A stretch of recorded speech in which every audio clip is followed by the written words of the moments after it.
What's up, Crockxen clan members, Elysian D-League fans, and others who stump on this video? I'm SoresanCrockxen, here once again with a post-week analysis slash next week preview. We're doing week 3 post-analysis, week 4 preview today. It's just me today. I was scheduled to have somebody participating in this one, but they didn't get back to me, so yeah. So it's just me today. How funny. So there was only 2 matches that happened this week. If you want any more information, you can obviously check the results that I posted yesterday for more information. So the first match I'm going to talk about, Jack versus Yodeler. I thought this match was okay. I do think that Jack misplayed in a lot of areas, and then, you know, well, he wants me to call him Ben. We'll call him Ben, the new Ben, the only Ben now. Yodeler, because actually it's a lot easier to say that than Yodeler.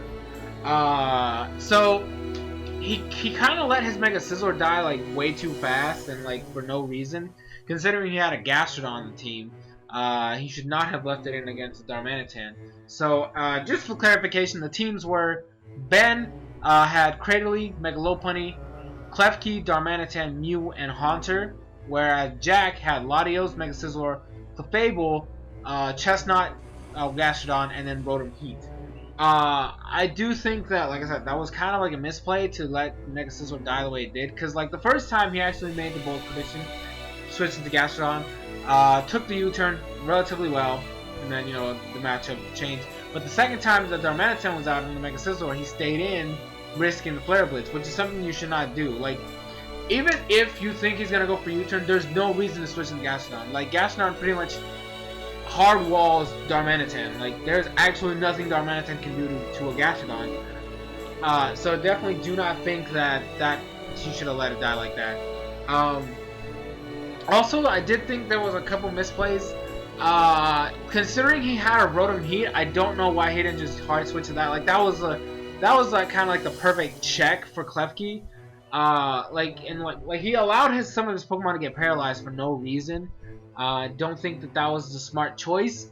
I think that he should have definitely, like I said, Rotom pretty much took care of Klefki by itself.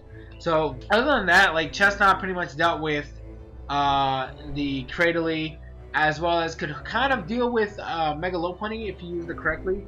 Latios also can, you know, put in work against Megalopunny if you need it, and Clefable puts in work too. So I don't know, I just thought that there was a couple misplays that he definitely could have changed, and maybe the match might have been played out a little different. But, you know, Ben just kind of had the match and a lot of his momentum. Also, Defog on the Mega Sizzler was not. I mean, it's an okay thing to have. You know, Mega Sizzler being very bulky. You know, so I definitely do think that it's a good matchup. You know, it's a good thing to do. But like I said, there's just a lot of misplays here and there. Also, I do want to mention, like, I do you know, I'm a huge fan of Infestation, but I don't think that he used Infestation correctly. He had it on Gastrodon, but he didn't really play really well with that. You know, I think he definitely could have done a little bit better with Infestation. Not only that, like, Haunter is not a Pokemon you would like to switch into a Latios.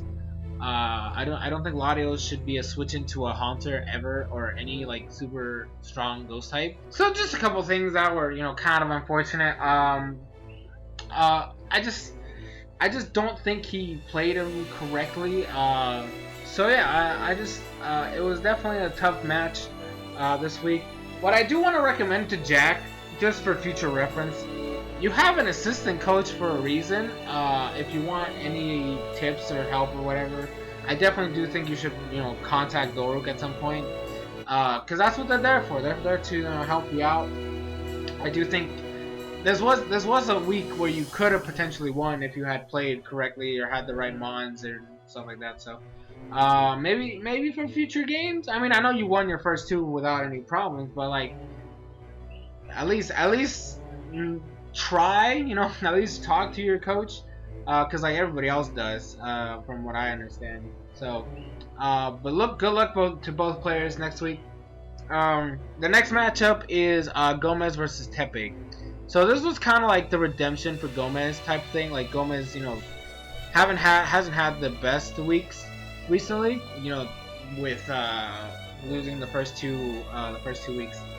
Kind of, I mean, like he kind of had a chance in week 2, but like overall, he definitely like has had some issues. I do think he played this game a little bit better than he has in the past. He was definitely making the right plays in certain areas.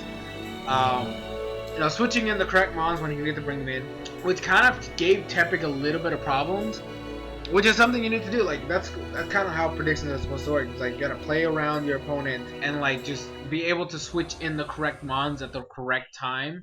And like he kind of did that this week, and I'm very proud of him. Like it took Tepig down. I think it was a 3-0 or a 2-0.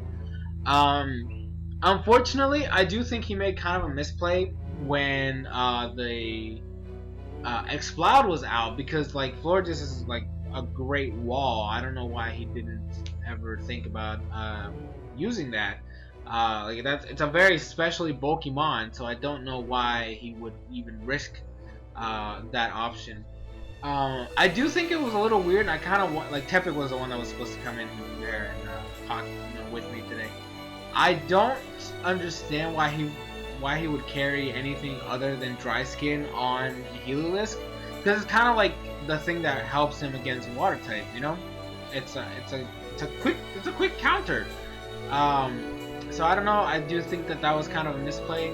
I want to say I do like the set that Tepig brought on his Excadrill. He had Toxic for Mega Sableye. So because of Mold Breaker, it doesn't, like, the magic balance doesn't work. But it was still definitely a very, very close match. I think it was pretty good. Another thing I do want to mention is, like, he kind of messed up near the end, because he definitely should have just killed the Excadrill instead of going for the Recover. I think that might have benefited him a little bit more in the long run. But you know, it's fine. The match, it could have gone either way. He was definitely making some plays. I think that sacking the Skarmory was a little of a bad move, when he definitely had a special wall like Florges around to take the hits from the X-Cloud. I don't know, just a quick little thing I just wanted to throw in there. But overall, those two matches that we had this week, not bad overall. Definitely a couple misplays on Jack's part, and then Gomez, you know, he's improving, so I gotta give him props. I have very high hopes for him. One of these weeks he's gonna get a win. It's gonna be a huge upset, but I'm rooting for him. I am. Alright, so now we're here for week 4 preview. This is gonna be a little weird to do, considering we didn't really see a lot of these players last week, so it's like really hard to give a full-on analysis. So like the first match we have is Calexto versus Jack. Now Calexto is one of the players that didn't battle. He's like the newest addition to the group. Jack just suffered a loss, right? So this could be his time to, like, kind of, well, not really bounce back, because it's not like, you know, a losing streak, but I do think that because of the fact that I have not seen Calexto play, I don't know what kind of player he is. He is taking over East's team, so that might be a thing that might work against him, might go work with him, because he didn't draft the team, obviously. But I can't really call anything on this one, because I don't know how he plays. I don't know his play style. I don't know how well he can team build. And from my understanding, I don't even think he has gotten in contact with his assistant coach, Zach. So I don't know how it's gonna happen here. I hope that he does play this week, because like he didn't show up at all. Like the two matches didn't happen because nobody showed up. So I am looking forward to seeing what potential he could bring to the league. And Jack, just remember, you gotta use your assistant coach. That's what they're there for. They're give you a hand. Next up, we have Yodeler versus Tepig, or our new Ben versus Tepig. This match is gonna be interesting because both teams are technically undefeated, but I gotta give the slight edge to the new Ben because his matches have been a little bit more like dominant. And like, no offense to Gomez, but Tepig almost lost to Gomez. Like there actually was a chance for him to lose. So like, I don't know. I do like the risky plays that Tepig does. They're definitely interesting. I also really like his team. and his assistant coach Six Path is a monster. So I do like what they. I am looking forward to what they can bring to the table. As for Ben, well, I mean, he's just a good battler. He's just a good battler. This one's a little bit tough to call, but I believe that if Yodeler plays as well as he has been playing recently, I think he could definitely take this match. Maybe I don't know. I don't know how much Jay can help Yodeler in this battle, but we'll see how it goes. I'm definitely looking forward to what they can do here. Moving on to the next match, Yamzi versus Jazz. So neither one of these two players showed up last week. Yamzi, he's kind of new too. He came in before Colette, so he took over for the old Ben. So he took over his team. But nobody's seen him battle. I don't know what his level skill is. I don't know how well he can use a team that's not his. I'm definitely interested to see how he plays though. So that's a thing. As for Yaz, the only match he didn't show up for his match either. But for his match that I saw, it was kind of rough. Like, it was his first time with a team that wasn't really his, so I kind of gave him the benefit of the doubt. But he definitely has a scary team. So I'm definitely looking forward to what this could bring to the table. I hope to see this match. I really do. Cause we didn't get either one of these two players, so I really want to see this. And then finally, Gomez versus Welchie. So Welchie didn't show up for his battle, right? He's the one that was missing. But before that, he does have 2 huge wins on his belt over the 2 people that left. So he was nicknamed the I don't even know what that is. Basically like the player slayer, where if you lose to him, then you're gonna quit the league. So I thought it was a joke. I thought it was hilarious. But this is definitely gonna be interesting. If Gomez if he can improve on what he did last week, I do think that he has a shot. I do think he can do this. He can pull this off. But with how solid Welchie played in his first 2 battles, I think he could just take another win here. He plays really solidly. I really wish I'd seen his match last week, because his was really interesting. Like that matchup was kind of like even. That's kind of like a thing I really wanted to see. But his team is solid. He's got a great assistant coach in Cubchu. So, and he's just a fun set everywhere. So this is definitely going to be a fun match. I do want to see Gomez continuously improving until he gets his win, which might be this week. I don't know. But I'm definitely gonna lean more towards Welchie just because I know how well he battles. So thank you guys so much for watching this video. I hope you guys enjoyed. Leave your thoughts, comments in the comment section below. How are you?